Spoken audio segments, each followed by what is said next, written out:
I was about 7 years old, and we had a family get-together at my grandparents' house, and one of my uncles was an inventor for Bell Labs, an extremely successful inventor. Sweet dreams, little friends. And now for the Mandarin. First, I better check my energy gauge.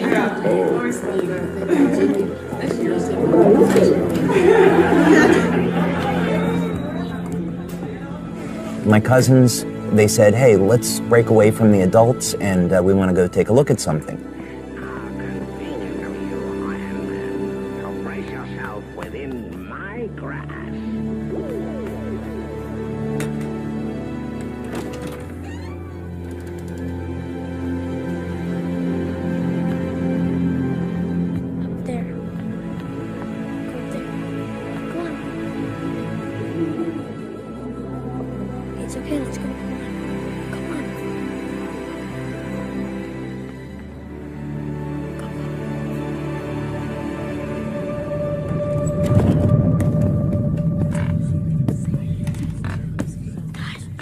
So we went up into the attic.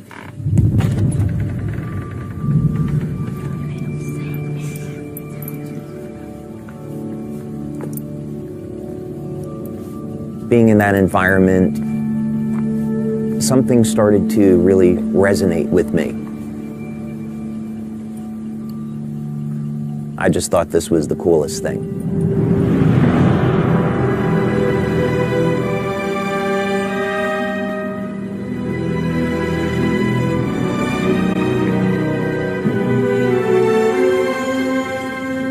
And when we got up there, there was something covered by this blanket. My cousins took the blanket off, and I saw this incredible machine. It had all of these tubes, electronic controls, dials, and I was immediately fascinated.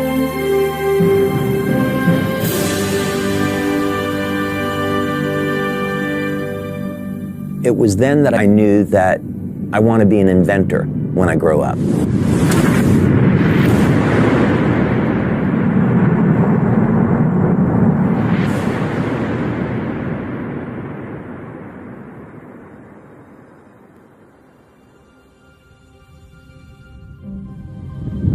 My name is David Schmidt. I am a husband, father, inventor, and the CEO and founder of LIFEWAVE.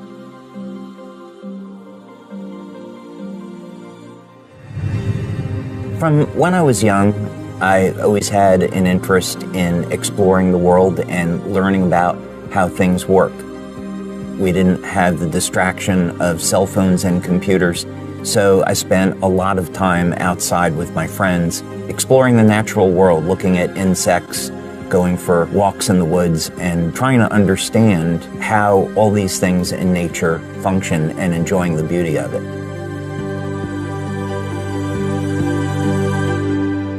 So we've asked science to tell us who we are. We have an answer, and many scientists are not comfortable with where that answer is leading.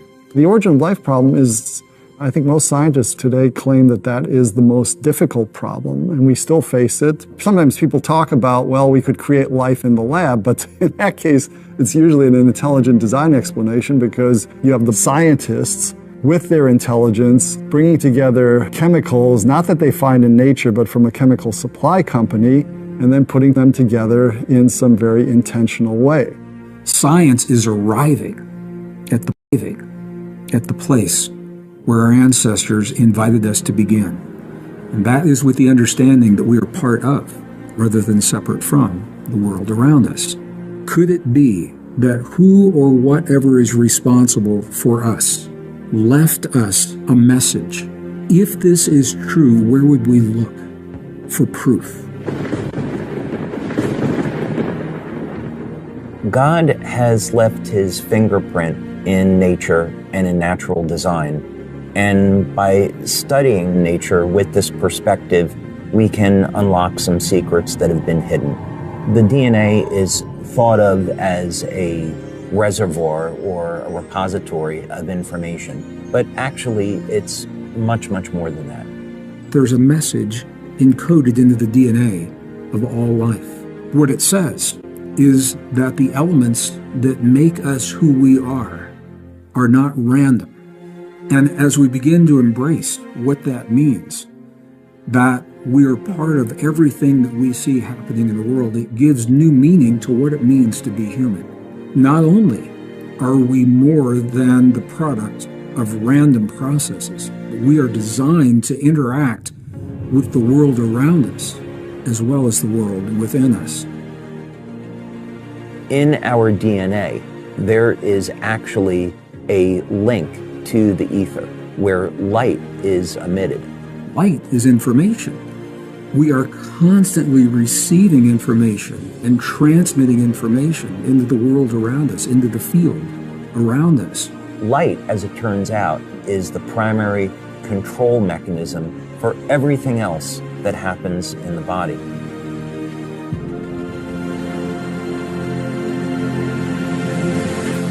If we can understand the language of the DNA, the code by which this all works, that means we can use light in an entirely different way to improve our health, our quality of life, and even change the way we age.